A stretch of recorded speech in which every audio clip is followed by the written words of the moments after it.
साथियों नमस्कार। मेरे YouTube चैनल @जरूरी सवाल पर आप सबका स्वागत है।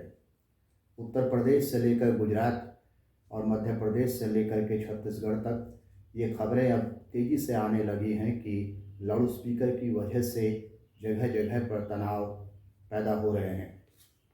लाउड स्पीकर का उपयोग करके भक्ति को शोर और व्यापार में बदल देने का चलन अपने देश में कोई नया नहीं है, लेकिन तकनीक के सस्ता होने के साथ यह चलन बढ़ा है और अनेक लोगों ने इसे अपना अधिकार मान लिया है कि वे धर्म के नाम पर शोर मचा सकते हैं, जबकि देश का कानून यह साफ साफ कहता है कि ऐसा करना गैर कानूनी है, यानी अपराध की श्रेणी में आता है।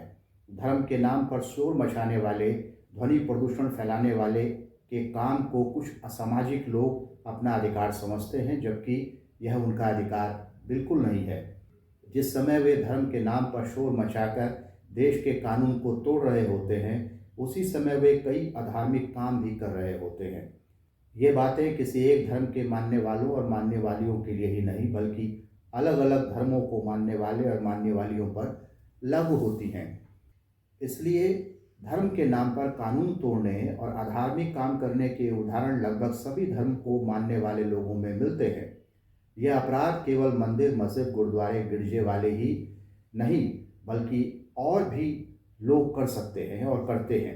इसलिए यह मामला पूजा स्थलों से जुड़ा हुआ है, न कि एक स्पेसिफिक मंदिर, मस्जिद, गुरुद्वारे या चर्च से, बल्कि इनके अलावा भी अन्य अन्य लोग धर्मों के नाम पर शोर मचाते हैं, ध्वनि प्रदूषण फैलाते हैं और इस तरह वे कानून की नज़र में अपराध करते हैं। एक साहित्यकार इन घटनाओं को, इस शोर को कैसे देखता है? भक्ति को शोर में तब्दील करने और भक्ति को व्यापार में बदल देने के काम को कैसे देखता है, इसका एक शानदार उदाहरण हरिशंकर परसाई के एक व्यंग्य भगत की गत में मिलता है।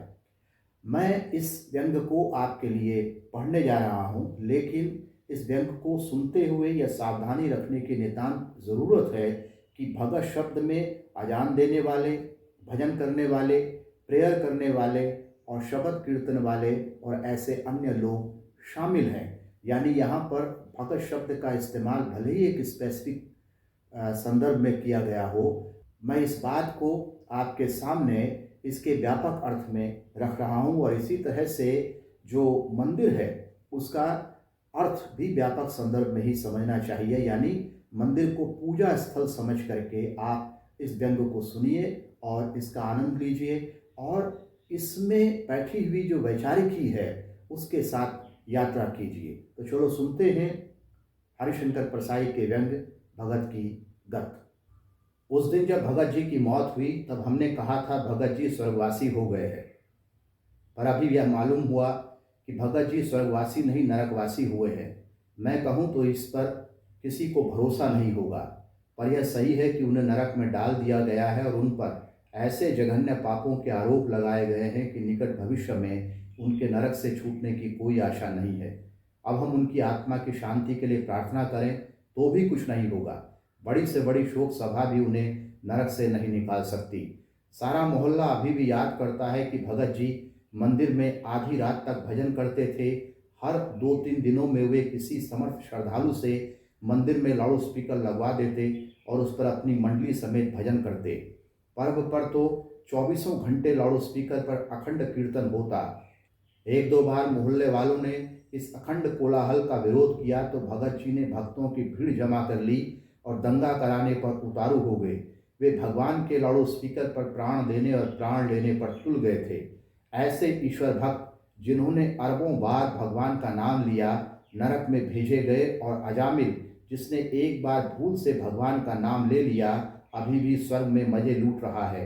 अंधेर कहाँ नहीं है। भगत जी बड़े विश्वास से उस लोक में पहुँचे।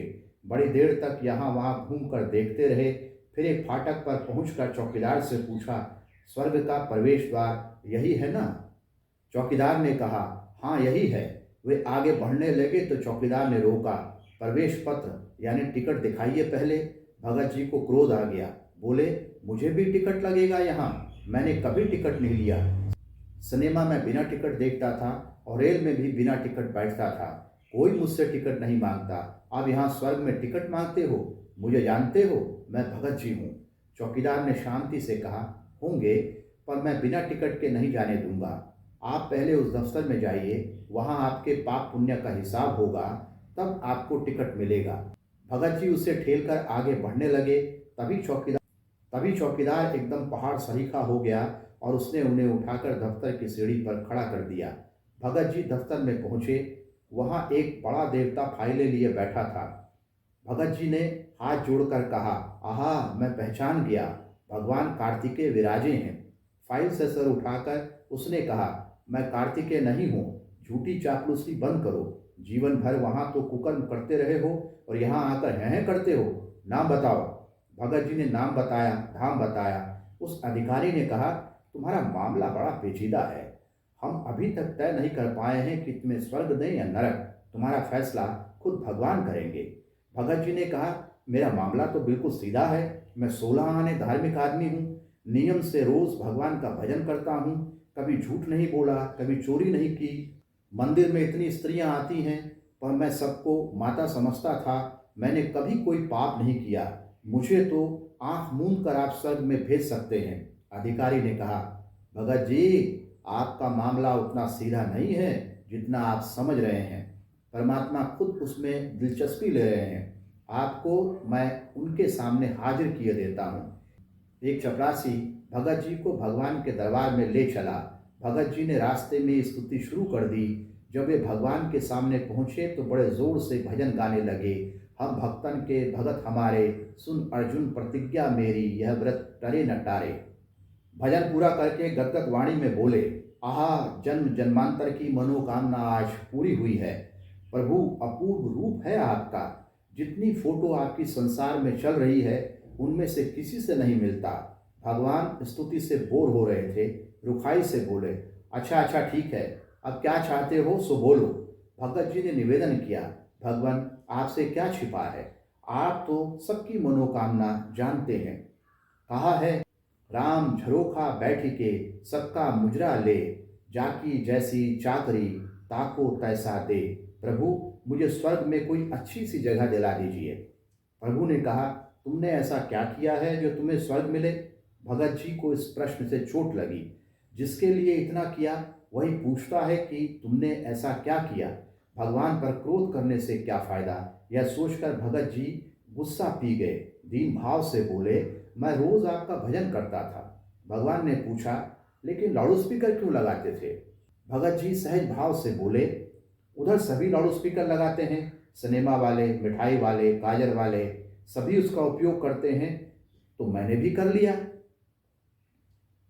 भगवान ने कहा, वे तो अपनी चीज का विज्ञापन करते हैं, तुम क्या मेरा विज्ञापन करते थे? मैं क्या कोई बिकाऊ माल हूं? भगत जी सन्न रह गए। सोचा, भगवान होकर कैसी बातें करते हैं। भगवान ने पूछा, मुझे तुम अंतर्यामी मानते हो ना? भगत जी बोले, जी हाँ। भगवान ने कहा, फिर अंतर्यामी को सुनाने के लिए लाउडस्पीकर क्यों लगाते थे? मैं क्या बहरा हूँ? यहाँ सब देवता मेरी हंसी उड़ाते हैं। मेरी पत्नी तक मजाक करती है कि ये भगत तुम्हें बहरा समझता है। भगत जी जवाब नहीं दे सके। भगवान को और गुस्सा आया। वो कहने लगे, तुमने कई साल तक सारे मोहल्ले के लोगों को तंग किया। तुम्हारे कोलाहल के मारे वे न काम कर सकते थे, न चैन से बैठ सकते थे और न सो सकते थे। उनमें से आधे तो मुझसे घृणा करने लगे। सोचते हैं, अगर भगवान न होता तो ये भगत इतना हल्ला न मचाता। तुमने मुझे कितना बदनाम किया है। भगत जी ने साहस बटोर कर कहा, भगवान, आपका नाम लोगों के कानों में जाता है, यह तो उनके लिए अच्छा ही है। उन्हें अनायास पुण्य मिल जाता है। भगवान को भगत की मूर्खता पर तरस आया। बोले, पता नहीं यह परंपरा कैसे चली कि भगत का मूर्ख होना जरूरी है। और किसने तुमसे कहा कि मैं चापलूसी पसंद करता हूँ? तुम क्या यह समझते हो कि तुम मेरी स्तुति करोगे और मैं किसी बेवकूफ़ अफसर की तरह खुश हो जाऊंगा? मैं इतना बेवकूफ़ नहीं हूँ भगत जी कि तुम जैसे मूर्ख मुझे चला लें। मैं चापलूसी से खुश नहीं होता, कर्म देखता हूँ। भगत जी ने कहा, भगवान, मैंने कभी कोई कुकर्म नहीं किया। भगवान हंसे, कहने लगे, भगत, तुमने आदमियों की हत्या की है। उधर की अदालत से बच गए, पर यहाँ नहीं बच सकते। भगत का धीरज अब टूट गया। वह अपने भगवान की नीयत के बारे में शंकालु हो उठे। सोचने लगे, ये भगवान होकर झूठ बोलता है। जरा तैश में आकर बोले, आपको झूठ बोलना शोभा नहीं देता। मैंने किसी आदमी की जान नहीं ली। अभी तक मैं सहता गया, पर इस झूठे आरोप को मैं सहन नहीं कर सकता। आप सिद्ध करिए कि मैंने हत्या की। भगवान ने कहा, मैं फिर कहता हूं कि तुम हत्यारे हो। अभी प्रमाण देता हूं। भगवान ने एक अधेड़ उम्र के आदमी को बुलाया। भगत से पूछा, इसे पहचानते हो? हाँ, यह मेरे मोहल्ले का रमानाथ मास्टर है। पिछले साल बीमारी से मरा था। भगत ने विश्वास से कहा। भगवान बोले, बीमारी से नहीं, तुम्हारे भजन से मरा है, तुम्हारे लाउड स्पीकर से मरा है। रमानाथ, तुम्हारी मृत्यु क्यों हुई? रमानाथ ने कहा, प्रभु, मैं बीमार था। डॉक्टर ने कहा था तुम्हें पूरी तरह नींद और आराम मिलना चाहिए, पर भगत जी के लाउड स्पीकर पर अखंड कीर्तन के मारे न मैं सो सका न आराम कर सका। दूसरे दिन मेरी हालत बिगड़ गई और चौथे दिन मैं मर गया। भगत सुनकर घबरा उठे। तभी एक 20-22 साल का लड़का बुलाया गया। उससे पूछा, सुरेंद्र, तुम कैसे मरे? मैंने आत्महत्या कर ली थी, उसने जवाब दिया। आत्महत्या क्यों कर ली थी? भगवान ने पूछा। सुरेंद्रनाथ ने कहा, मैं परीक्षा में फेल हो गया था। परीक्षा में फेल क्यों हो गए थे? भगत जी के लाउड स्पीकर के कारण मैं पढ़ नहीं सका। मेरा घर मंदिर के पास है ना। भगत जी को याद आया कि इस लड़के ने उनसे प्रार्थना की थी कि कम से कम परीक्षा के दिनों में लाउड स्पीकर मत लगाइए। भगवान ने कठोरता से कहा, तुम्हारे पापों को देखते हुए मैं तुम्हें नरक में डाल देने का आदेश देता हूँ। भगत जी ने भागने की कोशिश की, पर नरक के डरावने दूतों ने उन्हें पकड़ लिया।